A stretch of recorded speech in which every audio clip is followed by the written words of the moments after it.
Santos TV apresenta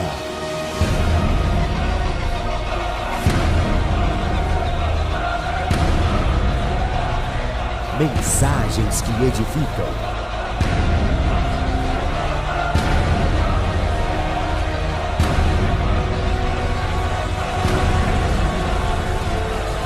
Com o apóstolo Paulo de Piero. Eu quero compartilhar com você uma série de ministrações acerca de um assunto tão sério. Por esses dias eu estava num propósito de oração com o Senhor e disse: Pai, eu tenho notado uma necessidade dos teus filhos, das tuas filhas, em compreender algumas coisas do Senhor. Você sabe que aqui nesse lugar que eu estou agora, eu estou num lugar privilegiado. Esse lugar aqui eu vejo desde a primeira pessoa até a última. Eu vejo todos os seus movimentos aqui. E daqui eu também consigo ver a forma como a palavra está entrando na vida das pessoas. E eu tenho falado algumas coisas aqui na igreja e tenho visto que às vezes alguns parece que não conseguiram entender. Às vezes a gente ouve e fica sabendo de adversidades e de lutas de alguns que estão enfrentando. E a gente às vezes fica imaginando: puxa, mas o que faltou a pessoa se apoderar daquela palavra ou daquele ensinamento para aplicar na sua vida? E aí eu lia um texto muito comum com você, que quero ler com você. Coloca para mim aquela ministração, por favor. Eu preparei uma sequência aqui para a minha ministração está aqui. Então vamos lá.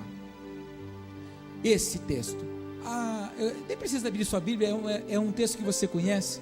Eu até coloquei ele ali. É a oração mais anunciada, mais falada, mais declarada em todo o mundo, chamada oração do Pai Nosso. Ela está em Mateus capítulo 6, do versículo 9 ao 13. E quando eu lembrava desse texto, eu me deparei com essa frase que foi o propósito dessa série de ministrações: seja feita a tua vontade. Mas antes de nós lermos isso, eu quero que você se atente a essa pequena frase que está aqui no cantinho aqui, dessa exposição. A frase eu vou ler para você, que alguns não conseguem enxergar. Um pequeno passo em obediência é um enorme passo em direção ao centro da vontade de Deus. Vou dizer de novo: um pequeno passo em obediência é um enorme passo em direção ao centro da vontade de Deus. Então, muitas vezes, o grande problema nosso é estar vivendo coisas, ou vivendo em áreas da nossa vida algumas coisas, por causa de não estarmos vivendo no centro da vontade de Deus. E é muito sério quando nós falamos: seja feita a tua vontade, porque quando nós olhamos aí sim, nessa oração tão tremenda que o Senhor nos ensinou, como que nós deveríamos orar, como que nós deveríamos nos achegar diante do Pai, como que nós deveríamos fazer quando nós entrássemos no nosso quarto de oração. Ele nos ensinou. O texto diz assim no versículo 9: portanto, vós orareis assim: Pai nosso que estais no céu, santificado seja o teu nome, venha o teu reino, seja feita a tua vontade, aqui na terra, assim na terra, como no céu. Meu Deus, quando a gente para falar essa frase, seja feita a tua vontade, aqui na terra, como no céu, dá para imaginar o céu em crise? Sim ou não? Dá para imaginar o céu enfermo? Dá para imaginar o céu rebelde? Dá para imaginar o céu com mágoa? Dá para imaginar o céu com diz-que-me disse, com fofoca e com tantas outras coisas? Não dá, irmão. Então qual que é o nosso grande problema? É não permitir que a vontade plena do Senhor se estabeleça na terra como é no céu. E quando que a vontade plena do céu se estabelece na terra? Quando eu deixo Ele fazer a vontade dEle na minha vida e eu não palpito. E o grande problema nosso muitas vezes é querer ajudar Deus a abençoar-nos. De vez em quando a gente passa por algumas situações complicadas. Às vezes é financeira, às vezes ela é sentimental, emocional, profissional, às vezes ministerial. E o que a gente faz? Em vez de nós declararmos: Senhor, eu me apresento diante de Ti, e o Senhor conhece as minhas limitações, as minhas fraquezas, as minhas debilidades, o Senhor sabe o que eu estou vivendo. Então, por favor, eu quero andar, Senhor, no centro da Tua vontade, e se move, Pai. Faz o que for preciso nessa área da minha vida. Normalmente a gente não faz essa oração. Normalmente a gente quer dar o caminho para Deus. Deus, olha, é assim: eu estou passando um problema aqui, principalmente no financeiro. Está passando um problema financeiro, Senhor, olha, toca no Zé ali, e o Zé vai ser o caminho, Senhor. O Zé tem muito, que o Zé venha me trazer um pouco. Ou senão a gente quer ensinar o Senhor: Senhor, olha, amanhã minha campainha vai tocar, é um anjo de asa dourada, vai vir com uma maletinha lá, vai trazer o dinheiro que eu preciso. O Senhor sabe que eu preciso de tanto, Senhor. A gente quer dar maneiras, formas, caminhos para Deus nos abençoar.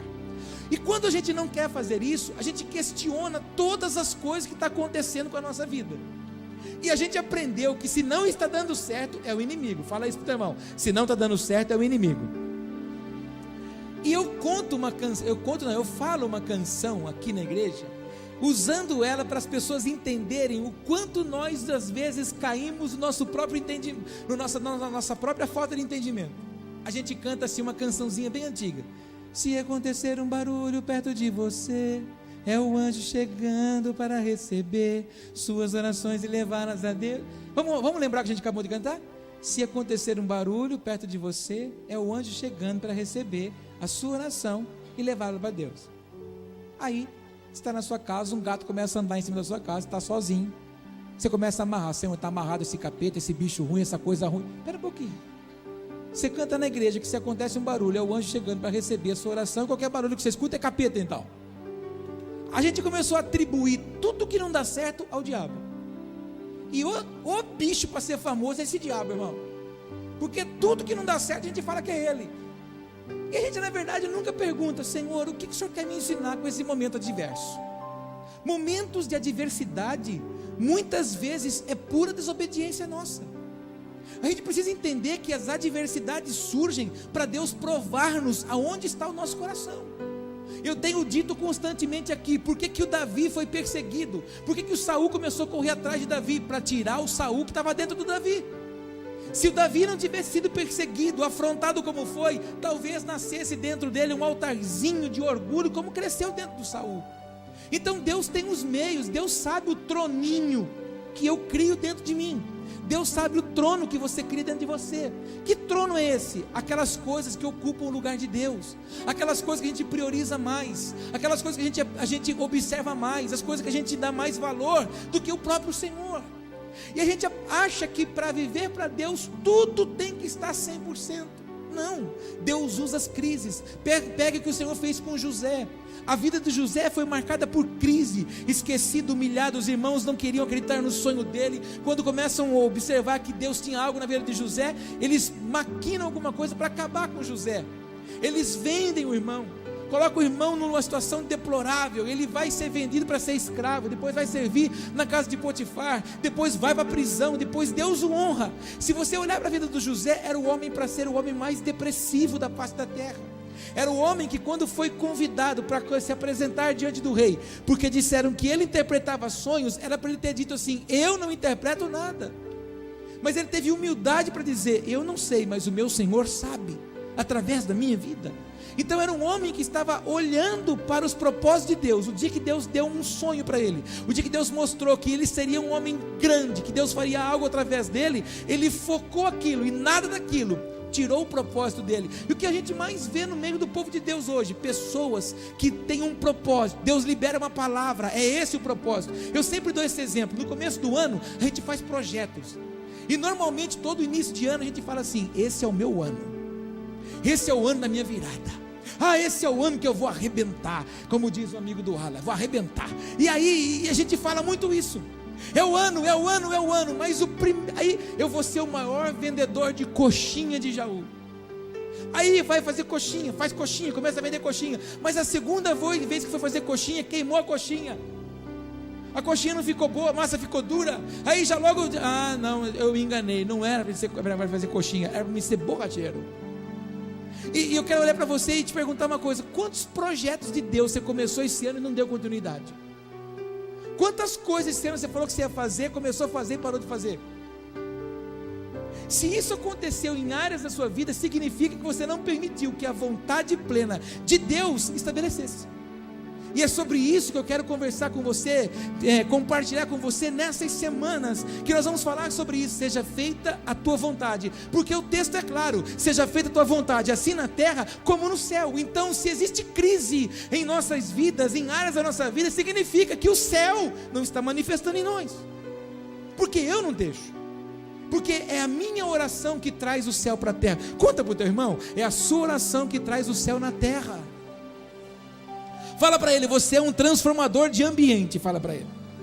Lá no seu trabalho você transforma o ambiente, na sua casa você transforma o ambiente. Nossa, apóstolo, nem fala, onde eu chego alvoroça. Pois é, você é um alvoroçador. Por quê? O que está cômodo, você tira do lugar. Deus não trabalha com gente acomodada. Meu Deus, essa palavra é forte. Eu acho que alguém tem que ouvir isso. Conta para o teu irmão, Deus não trabalha com gente acomodada, nem gente conformada. Deus trabalha com gente determinada. Dá para imaginar no céu um velhinho, barrigudo, barbudo, bengalinha na mão. Ah, meu Deus, quanto pedido de oração. Agora é a Ventus que pede. Oh, meu Deus, anjaiada, pega os pedidos deles, porque eu não estou aguentando mais. Dá para imaginar um Deus assim? E por que nós somos assim? Qualquer coisa estamos cansados, qualquer coisa estamos desanimados, qualquer coisa não dá tempo. Ai, por quê? Por quê? E a gente colocou muito porquê no lugar de para quê. Existem muitas pessoas hoje perguntando, por que Deus? Por que Deus? Não existe porquê em Deus. Para Deus só existe para quê. Para quê então, apóstolo? Para que todas as coisas cooperem para o bem daqueles que amam a Deus. Tudo que está acontecendo à minha volta, à sua volta, é para cooperar no propósito que Deus tem para a sua vida. Conta para o teu irmão, tudo que está acontecendo aí é projeto de Deus para cumprir na sua vida o projeto dele. Olha para mim, eu conto a minha vida. Para que eu pudesse estar aqui, Deus teve que criar um monte de situação. Deus teve que tirar eu da onde estava, lá em Bebedouro, num lugar aqui, me jogar lá embaixo para poder entender quem Ele era. Eu era um homem idólatra e estava agarrado a coisas pequenas. E Deus falou assim, eu preciso me mostrar para o Paulo, mas antes que eu me mostre para o Paulo, eu preciso tirar as bases do Paulo.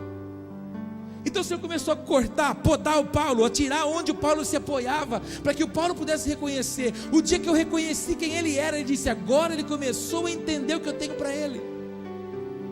Eu disse domingo uma frase e vou dizer de novo, Deus vai levantar-nos como uma flecha polida e vai nos enviar para os propósitos dele, quando nós estivermos espiritualmente e emocionalmente tratados, quando a gente não se melindra mais, quando a gente não se acovarda mais, quando a gente não fica com aquela carinha, nossa, o irmão passou perto de mim, nem me cumprimentou ainda. Meu Deus do céu, tem gente ainda preocupado com o cumprimento do irmão, enquanto deveríamos estar olhando para o centro da vontade do Senhor. Quantos entendem isso? É claro que o cumprimento do irmão, ele é importante para mim, mas de repente o irmão naquele dia está tão alvoroçado, cheio de coisa, e por causa daquilo, eu já criei limites para... Irmãos, as coisas que acontecem à nossa volta é muito pequena, diante da grandeza do nosso Deus.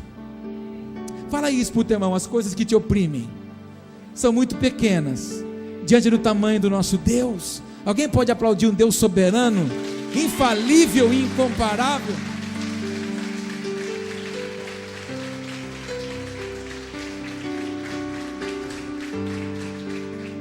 Eu não vou conseguir, acho que eu não vou conseguir, mas vamos aqui. Olha lá, assim na terra como no céu, o pão nosso de cada dia nos dá hoje. Repete isso comigo, o pão nosso desse dia me dá hoje. Quando que ele vai dar? Cabeça de alguns estão em amanhã já. A cabeça de alguns estão em segunda-feira. A cabeça de alguns estão no boleto do dia 22. Ô apóstolo, vou jogar no bicho. Vai, que o bicho vai te pegar. Mas a cabeça da gente está em outras situações e a gente esquece. Ele ensinou, olha, se você orar assim, vai haver paz. Qual é o pássaro mais desprezível da terra? Pardal. E ele tem comida, irmão. Imagina você e eu, que somos imagem e semelhança. O problema é a forma como nós olhamos as coisas que estão a nossa mão. O pão nosso de cada dia nos dá hoje. Aí ele diz, perdoa, Senhor, as nossas dívidas. E dívidas, irmão, não é só essa aqui. Tem gente que acha que essa dívida aqui, a dívida nossa é de ser omisso à palavra dele. A dívida é de não cumprimentar o meu irmão, de não dar um abraço no meu irmão, de não sorrir para o meu irmão, de muitas vezes sentar na minha casa reclamar do que eu não tenho. É dívida. Somos abastados, irmão. Eu estava dizendo isso para minha mãe agora há pouco. Eu nunca vi um tempo, gente, de que as pessoas estão sendo diagnosticadas com câncer que nem essa. Nós estávamos em reunião ontem aqui com os pastores, aqui a gente estava compartilhando algumas coisas, e um amigo nosso de fora pedindo para a gente uma ajuda para trazer uma cunhada com diagnóstico de câncer aqui para Jaú, e você passa em frente ao hospital, é ambulâncias, ambulâncias, ambulâncias. Por quê? Porque o câncer é algo emocional, está ligado totalmente às emoções, e é o lugar mais ferido das pessoas hoje. Por quê, irmão? Porque não olha para ele, que se olhasse para ele era diferente. Perdoa, Senhor, as nossas dívidas, assim como nós perdoamos aos nossos devedores, assim como eu perdoo as pessoas que falham comigo. O problema nosso é, a gente gosta muito de fazer isso. Não tem ninguém assim aqui, amém, amados?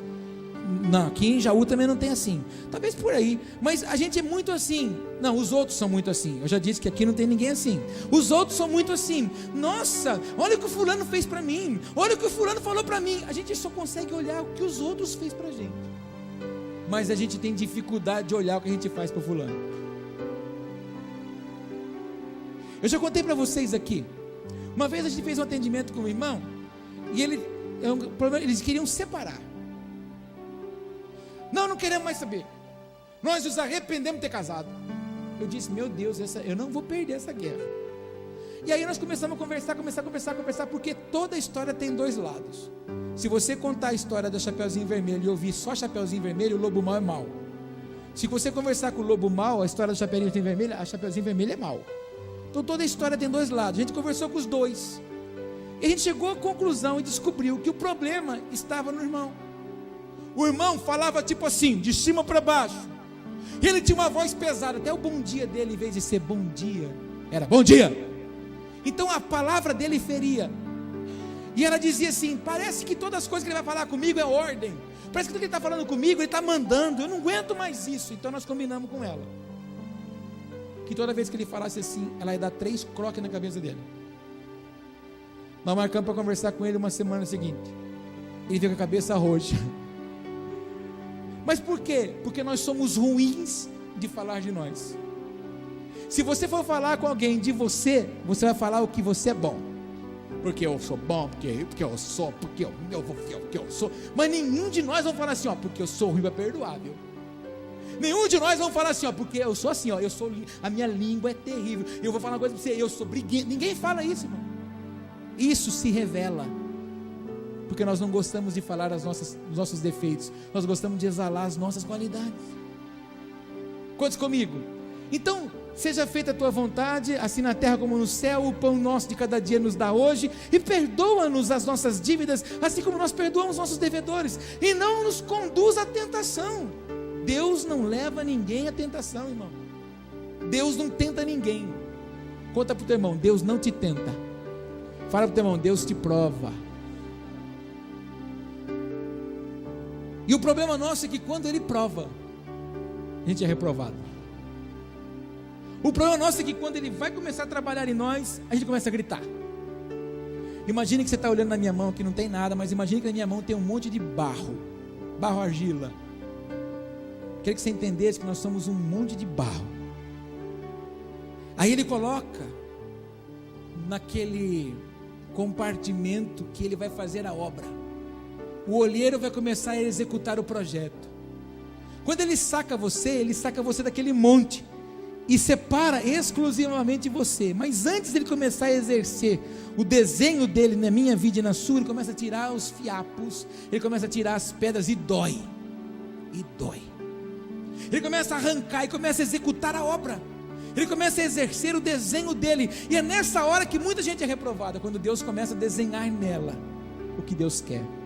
Aproveita e olha para esse irmão que está com uma cara de assustado e fala assim para ele: você sabe o que Deus quer da sua vida? Você tem coragem de perguntar isso para ele ou você já perguntou? Cuidado, hein? Porque você pode ouvir uma resposta tão dura. Sigamos. E não nos conduz à tentação, mas livra-nos do mal, porque teu é o reino, e o poder, e a glória para sempre. De quem é o reino, irmão? De quem é o reino? E a gente fala: eu quero para mim. O reino é dele, o louvor é dele e a glória é dele. Todos entendem até aqui? Então vamos. Significado de vontade. Para a gente poder falar sobre seja feita a tua vontade, precisa saber o que é vontade. Vontade é a habilidade que tem o ser humano de querer, de escolher, de livremente praticar ou deixar de praticar certos atos. Então, quando eu falo assim, Senhor, seja feita a tua vontade, é a convicção que eu estou dizendo, que a partir de agora eu vou viver o querer dele, o escolher dele e praticar tudo aquilo que ele deseja. Só que também eu posso dizer para ele, seja feita a tua vontade, e eu sei que vontade é a habilidade que eu tenho de querer e de escolher. Eu posso escolher também não querer viver. Eu posso querer também não viver a vontade soberana dele na minha vida. E aí, a gente precisa observar esse texto, Marcos capítulo 3, versículo 35, porque qualquer que fizer a vontade de Deus, esse é meu irmão, e minha irmã, e minha vontade, e minha mãe. Veja o que Jesus estava dizendo para os discípulos, olha, aqueles que fizerem a vontade de Deus, esses são a minha família.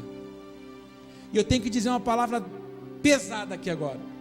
Muitos de nós que batemos a mão no peito assim, dizemos assim, eu sou filho de Deus, e às vezes nós falamos assim, nós estamos longe de ser filho, porque nós não estamos fazendo a vontade dele. Quantas vezes Deus deu um comando para mim, para você, e nós não obedecemos? Quantas vezes Deus falou assim para você, não faça, e a gente quis fazer?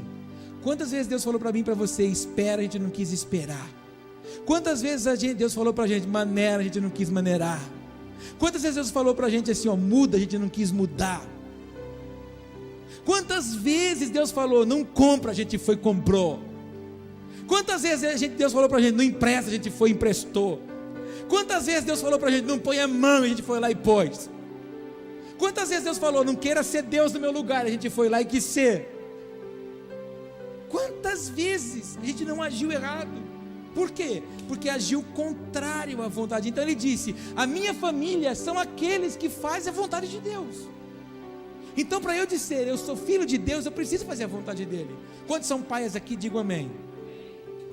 Você gosta de filho desobediente? Quantos são filhos aqui, diga aleluia. Todos são. Mas quantas vezes, na minha época, que a gente ficava na rua, hoje não dá para ficar mais, mas eu ficava na rua, brincava na rua, e aí meu pai chegava, nós tínhamos o horário certo, meu pai chegar em casa, minha mãe saía no portão de casa e gritava, Paulinho, todo mundo me chama de Paulinho, até hoje eu tenho alguns Paulinho, e me chamavam Paulinho, e eu de lá de baixo gritava, já vou, mãe. Mais tarde um pouquinho, a mãe vinha de novo, Paulinho, vem tomar banho que a mãe está chegando, e eu gritava, já vai, mãe. Era pouquinho, ela gritava, Paulinho, vem tomar banho que o pai chegou, estou indo, mãe. Então a gente vai provando o limite desobediente. E isso agrada pai e mãe? Não agrada. Eu vou te perguntar uma coisa, quantas vezes Deus já falou comigo e com você a mesma coisa?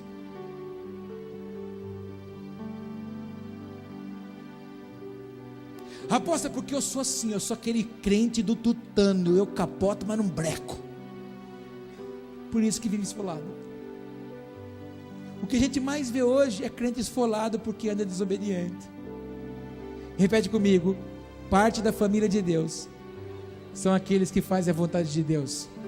Aí começa a apertar um pouquinho. Então você precisa entender que vontade é uma escolha. Assim como o Adão e a Eva fizeram uma escolha para viver a vontade, olha o que diz o texto, e o mundo passa, e a sua concupiscência, o seu desejo desenfreado, concupiscência e desejo desenfreado, mas aquele que faz a vontade de Deus, permanece para sempre. Aquelas que fazem a vontade de Deus, permanecem em todo o propósito do Pai. Por que nós vemos muita gente oscilante hoje? Hoje ela está afim, amanhã ela não está afim. Hoje ela está crente, amanhã ela não está mais. Hoje ela está pentecostal, amanhã ela está natural. Hoje ela está fogo puro, amanhã ela está cinza total. Hoje ela está no, hoje é o dia, não é este é o dia, né? Este é o dia, canta isso, que o Senhor fez, mas amanhã acorda, que vida.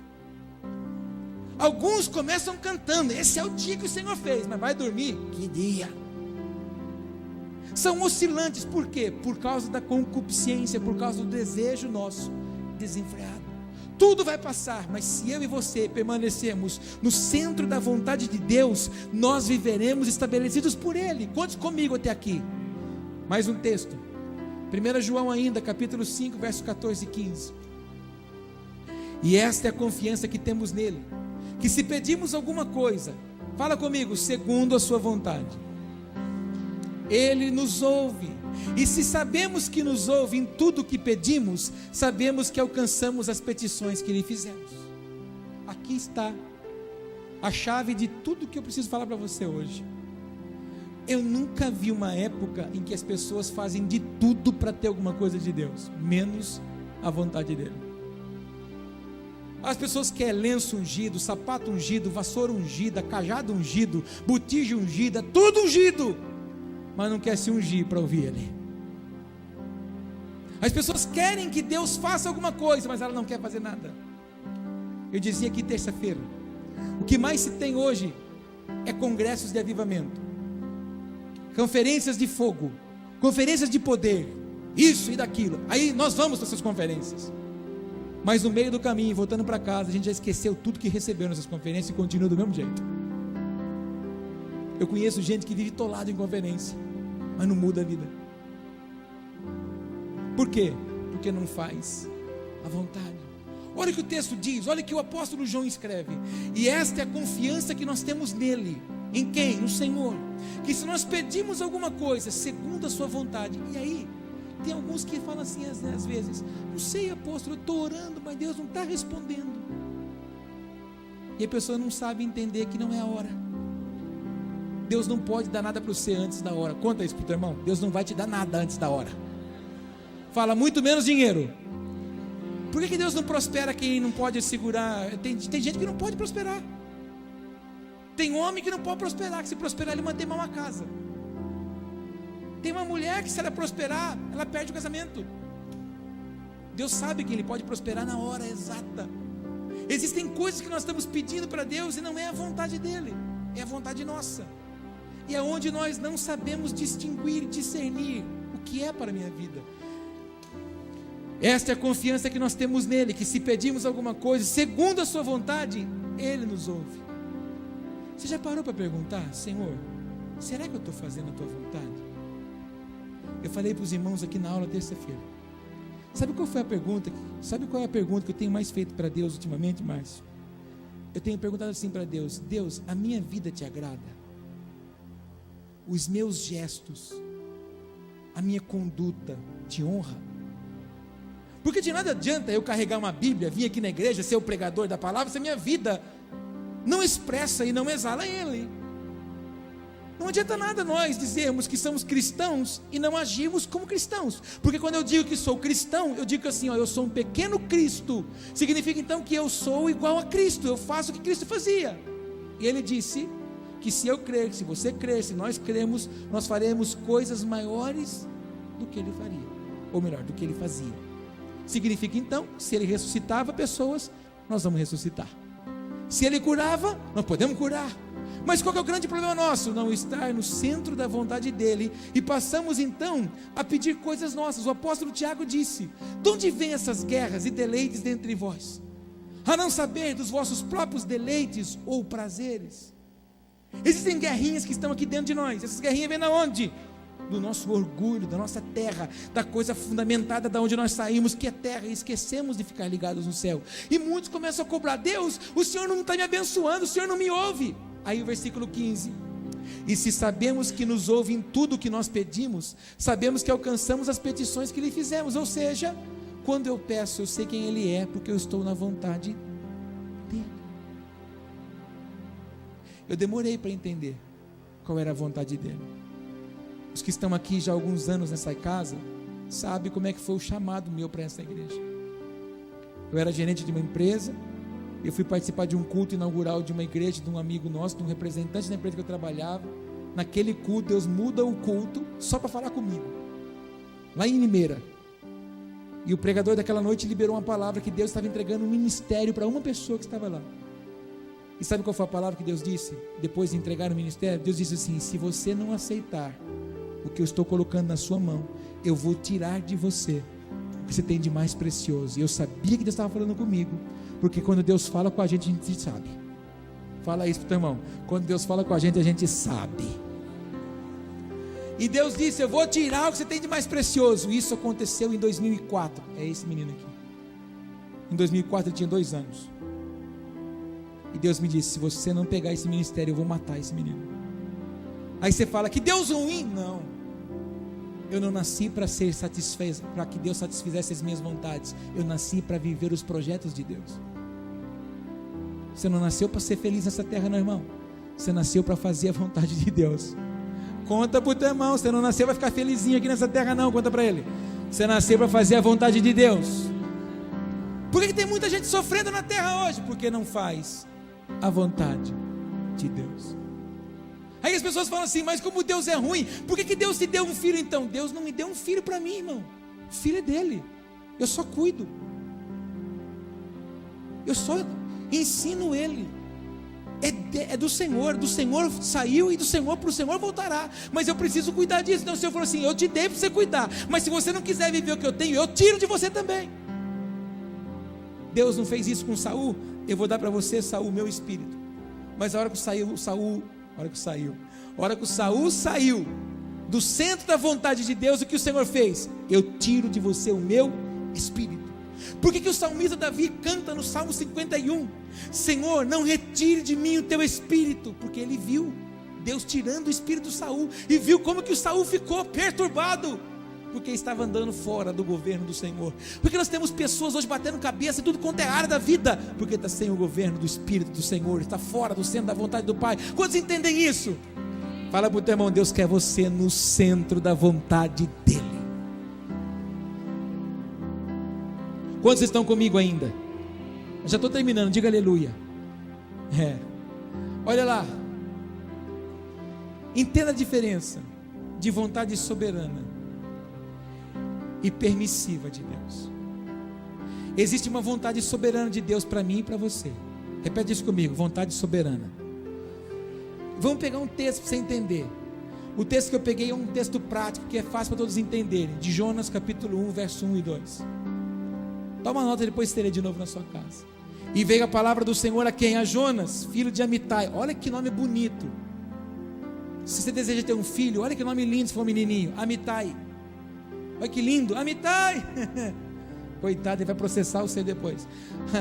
Filho de Amitai, dizendo: olha que Deus disse para o Jonas: levanta-te e vai à grande cidade de Nínive e clama contra ela, porque a sua malícia subiu até a minha presença. Vontade soberana. Jonas, você nasceu para fazer a minha vontade. Então agora, Jonas, levanta daí de onde você está e vai até essa cidade e fala contra ela, proclama contra ela, libera a minha palavra contra ela, porque o que eles estão fazendo subiu até mim, e eu quero transformar esse lugar. Então vai, Jonas. Vontade soberana. Quando Deus pegou você de onde você estava, Deus tirou a mim e você do lugar de trevas que nós vivíamos. Então ali Ele começou a trabalhar a vontade soberana. Você vai dar frutos para mim. Vontade soberana. Só que nós temos a escolha, e lá no comecinho eu mostrei para você o que é vontade. É uma habilidade que o ser humano tem de querer, de escolher fazer ou não fazer. Quantas vezes, por exemplo, a gente escuta nos matrimônios, na celebração de casamento: olha, eu vou ser fiel e que a morte nos separe. Daqui a pouco estão separando. Então quem escolheu ser infiel foi uma vontade de alguém. Deus não desejou isso. A vontade soberana de Deus é que o homem e a mulher se dê, mas que a traição entrou por a vontade de alguém. Foi uma escolha. Assim também como Deus pode liberar uma palavra para mim, como Ele liberou um dia, estou dando meu exemplo para você meditar na sua. Deus disse para mim um dia: toma nas suas mãos o ministério. É a vontade soberana. E eu tive que fazer o quê? Me submeter a ela. Mas eu poderia também ter dito: Senhor, eu não quero isso para mim. Eu poderia ter dito: eu não quero isso. Era uma escolha minha também. Então seria o quê? Vontade permissiva. No versículo 3 e 4 está a vontade permissiva de Deus. Porém Jonas se levantou para fugir da presença do Senhor para Tarsis, e descendo a Jope achou um navio que ia para Tarsis. Pagou, pois, a sua passagem e desceu para dentro dele, para ir com eles para Tarsis, para longe da presença do Senhor. Mas o Senhor mandou ao mar um grande vento, e fez-se no mar uma forte tempestade, e o navio estava a ponto de quebrar-se. Quantos comigo, diga amém. Aqui está expressa a vontade permissiva. Quem fez clínica da alma já ouviu isso aqui. O único lugar que Deus não vai tocar em você é no seu livre-arbítrio. Deus não vai tocar, que é o poder de escolha que você tem. Assim como Deus deu o livre-arbítrio para o Jonas, ele disse para o Jonas: Jonas, vai e proclama minha palavra para aquela cidade. O Jonas recebeu a palavra e falou o quê? Não vou. Então o que o Jonas fez? Pegou e fugiu da presença de Deus.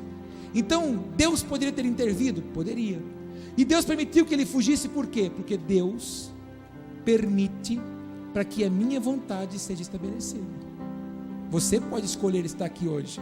Você pode escolher estar aqui domingo ou não estar. Não, mas imprevisto. Não estou falando de imprevisto, estou falando de escolha. Estou falando de vontade. Você está aqui agora e você pode amanhã acordar e dizer assim: eu não vou trabalhar. É uma vontade. Não estou falando de imprevisto ou de impossibilidade, estou falando de vontade. Assim como você tem o poder de escolha de cumprimentar alguém, como não cumprimentar. Você tem o poder de escolha de estar andando na rua e parar o seu carro na faixa de pedestre, como não parar. É uma vontade sua, vontade minha, uma vontade nossa. E Deus liberou uma palavra para ele, e o Senhor teve que fazer o quê? Deixar a vontade dele. Só que andar fora da vontade de Deus é trazer tormenta. Se você conhece a história do Jonas, você sabe o que é a tormenta que trouxe. Todas as vezes que você está fora da vontade de Deus, você traz tempestade para as pessoas que estão à sua volta. Todas as pessoas que estavam naquele barco não tinham nada a ver com a desobediência do Jonas, mas por causa disso sofreram tempestade, que o barco estava a ponto de se partir, quebrar-se no meio. Por causa de quem? Por causa do Jonas. Um homem, uma mulher fora da vontade de Deus traz tribulação para uma casa, para uma família, para um relacionamento, para uma igreja, para uma cidade, para um estado, para uma nação. Deus está sacudindo as estruturas do Brasil. Só não vê quem não quer. Só entende de forma natural quem quer entender. Nós estamos vivendo na maior ação espiritual sobre o Brasil. Deus está sacudindo o Brasil. Deus está tirando tudo que estava fora da ordem para pôr em ordem. Isso é espiritual. Deus está querendo que essa nação ande no centro da vontade dele. Mas para isso precisa encontrar homens que sejam como José, que queiram. Por exemplo, muitos falam do Jó. Nós estamos estudando ele aqui. Deus olhou para o Jó e viu que ele era um homem reto e íntegro. O Satanás se apresenta diante de Deus e fala: eu vou tocar na vida do Jó. O que Deus faz? Pode tocar. Nessa área pode tocar. Nessa área pode tocar. Porque eu conheço Jó. Eu sei quem é Jó. Pode tocar. E eu vou te contar uma coisa: o adversário, o inimigo, o diabo pode ter chegado diante do Senhor um dia e ter dito: eu vou perguntar seu nome, você fala 1, 2, 3. Vou tocar. Ele disse: pode tocar porque eu conheço. Eu vou tocar na Rafaela, eu vou tocar na Giane, eu vou tocar no Léo. E o Senhor disse: pode tocar na área tal, porque eu conheço, sei quem eles são reto e íntegro para mim. Para quê? Para que a minha atitude, a sua, de ser fiel ao Senhor, faça com que ele recue. Havia um propósito de Deus permitir o nosso adversário tentar tocar na vida do Jó, para que lá no final do livro do Jó, o Jó dissesse: Senhor, eu te conhecia de ouvir falar, mas agora os meus olhos te veem. E quando que Deus mudou a vida do Jó? Quando o Jó parou de olhar para si, quando o Jó parou de orar somente pelos seus filhos, o Jó subia para fazer sacrifício para os seus filhos apenas. A Bíblia diz que Deus mudou o cativeiro do Jó, quando ele orava para os seus amigos, não mais para a sua família. O problema nosso é esse aqui hoje, ó. Onde está o nosso problema aqui, ó? Está vendo aqui onde está o nosso problema? Aqui, ó. Eu não tenho, eu não posso, eu não consigo, ninguém me ajuda, ninguém estende a minha mão. Esse é o nosso problema. A gente fica aqui, ó, ensimesmado. Marca aí no seu dicionário. Ensimesmado. Então a gente começa a olhar só para nós. Então a gente começa a viver isso. Então Deus começa a tocar em áreas, até a gente despertar, para que eu e você proclame o que o Jó proclamou: Senhor, eu não quero mais te conhecer. Porque quantos de nós não conhecia e não ouvia falar de Deus, e achava que conhecia Deus? Minha mãe, um dia, quando eu estava começando a ser quebrado pelo Senhor, eu tinha uma espécie de uma carne crescida dentro do meu umbigo, já há muitos anos. E minha mãe começou a buscar a Jesus antes de mim. Minha mãe um dia veio lá, eu estava no horário de almoço, minha mãe veio e falou assim: você tem fé? Eu falei: a senhora não sabe o quanto. Minha fé é maior que a sua, mãe. Ela falou assim: então eu vou ungir o seu umbigo. Eu falei: manda aí, derrama esse negócio aí, unge aí, passa esse olhinho. Ela passou um óleo no meu umbigo. Quando eu acordei, eu fui dar uma cochiladinha, aquela cochiladinha de hora de almoço. Quando eu acordei, eu era solteiro. Quando eu acordei para ir trabalhar, eu bati a mão na camisa, para trocar de camisa. Aquela carne crescida saiu na minha mão. Não foi a minha fé, foi a fé da minha mãe. Mas ali já foi os primeiros e os pequenos sinais que Deus estava mostrando para mim o que Ele tinha e o que Ele queria fazer, o quanto Ele queria se revelar a mim. Então nós achávamos que conhecia o Senhor. Eu achava que conhecia o Senhor. Quando as pessoas falavam de Deus, eu falava: não, Deus eu sou assim com Ele. Mas na verdade não é esse falar de conhecer a Deus por aquilo que se escreve D-E-U-S, não é isso. É um relacionamento. É saber que você pode estar numa fornalha, você pode estar numa cisterna, mas Ele está ali observando você, e no momento oportuno Ele arranca você de lá, em nome de Jesus. Quantos entendem isso? Então conta para o teu irmão: Ele quer se revelar a você. Diga para Ele quer dar para você experiência como Ele deu para Jó. Quando Jó brada: Senhor, antigamente eu conhecia o Senhor de ouvir falar, mas agora não. Mas agora os meus olhos te veem. Agora eu sei quem o Senhor é. Então o Senhor começa a dar ao Jó dobrado do que ele tinha. Por quê? Porque Jó entrou mais uma vez no centro da vontade do Pai. E eu te pergunto: onde é que você quer estar? Você quer estar no centro da vontade, ou você quer estar no centro das suas vontades? Porque você tem uma escolha. Tem a vontade soberana dele, mas tem a permissiva, porque se você quiser. A vontade soberana dele: vou criar um jardim no Éden, um lugar maravilhoso para eles morarem, se alimentem daquilo, menos daquilo. Ok, sim Senhor. Vontade soberana. Eles obedeceram por um tempo, mas quando eles escolheram viver pela vontade permissiva, eles foram e tocaram, comeram. O que aconteceu? O pecado entrou na terra, por causa de uma escolha, por causa de uma escolha errada. Quantos entendem o que eu estou falando? Minha maior dificuldade hoje, como ministro da palavra de Deus, é ministrar uma palavra e tirar as pessoas da dependência das coisas e levá-las na dependência de Deus. Você não precisa de nada a não ser do Senhor para que todas as áreas da sua vida estejam plenamente estabelecidas. Podemos orar com sabedoria agora? Fiquemos em pé. Está dando para entender? Pelo seu amém não deu, né? Ah, tá. Mas eu prometo que a semana que vem eu tinha que passar um pouco de coisa teórica hoje. Semana que vem vai ser mais prática. Como é que nós vamos orar? Nós temos que dizer para o Senhor: Senhor, eu quero e eu preciso estar na sua vontade soberana. E se enquanto eu estava ministrando, você entendeu que existem áreas ou situações da sua vida que estão fora da vontade soberana, seja simples e humilde para dizer: Senhor, tem áreas que eu estou querendo agir da minha forma, do meu jeito, na força do meu braço. Maldito o homem que confia no homem, maldito o homem que faz do braço o seu apoio. Não podemos fazer do nosso braço, da nossa força, da nossa habilidade, o nosso apoio. Nosso apoio é o Senhor. O meu socorro é o Senhor, o meu refúgio é o Senhor. Quantos entendem o que eu estou falando? Então abre sua mão assim, feche os seus olhos, esqueça as pessoas que estão à sua volta, faz a sua oração aí do seu jeito, fala no volume que você quiser. Se você foi movido por essa instrução, você fala para Ele: Senhor, eu não quero viver de outra forma que não seja no centro da Tua vontade. Você vai dizer para Ele: Senhor, eu quero que a Sua vontade seja feita aqui na terra, na minha vida, na minha casa, na minha família, como é no céu. Mas para que isso, Senhor, se suceda, eu quero fazer a Sua vontade. Pai, primeiramente eu quero Te pedir perdão pelas vezes que nós andamos contrários à Tua vontade, pelas vezes que nós andamos na contramão da Tua palavra, dos Teus anseios, das Suas expectativas, dos Teus sonhos para com a nossa vida. Senhor, de nada tem prazer em nós, de nenhuma vitória, nenhuma conquista, Pai, tem valor para nós, se nós estivermos fora dos projetos do Senhor.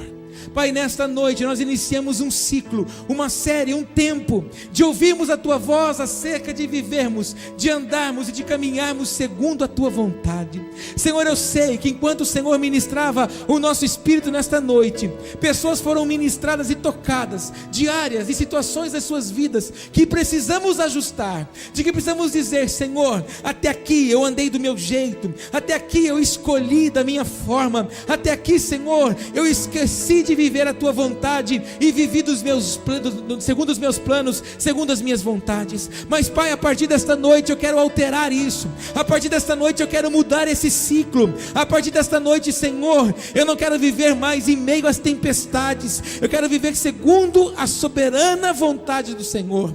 Pai, em nome de Jesus, aceita a nossa confissão, aceita, Senhor, o ajuste que os Teus filhos e as Tuas filhas fazem nesta noite. Se preciso for, tome-os pelas mãos, se preciso for carregá-los no seu colo, carregue-os, Pai, e mostre a eles o quanto o Senhor os ama. Se revele a eles, ó Pai, instrua-os de cada um de uma forma que eles possam entender o quanto o Senhor tem cuidado de cada um de nós. Por isso, Pai, nós confessamos, por isso nós oramos, por isso nós entregamos ao Senhor a nossa vida plena, em nome de Jesus. Repete comigo: Senhor, eu escolho ajustar a minha vida segundo a Sua vontade. Diga todas as áreas: eu te peço agora, ajusta segundo a Tua vontade. Levante sua mão assim, ó. Coloca ela aqui, ó. Fala assim comigo: Senhor, que os meus pensamentos sejam os Teus pensamentos, que as minhas vontades sejam as Tuas vontades, que o meu proceder e o meu agir seja segundo o Teu Espírito. Diga: Senhor, eu quero matar toda a minha carnalidade, toda a minha naturalidade, todos os meus medos, todos os meus traumas, todas as minhas inseguranças, todas as minhas frustrações, todas as minhas decepções, todo o meu passado, eu quero anular da minha vida agora, em nome de Jesus. Nenhuma dessas áreas, nenhuma dessas situações vão interferir mais na vontade plena do Senhor, em nome de Jesus.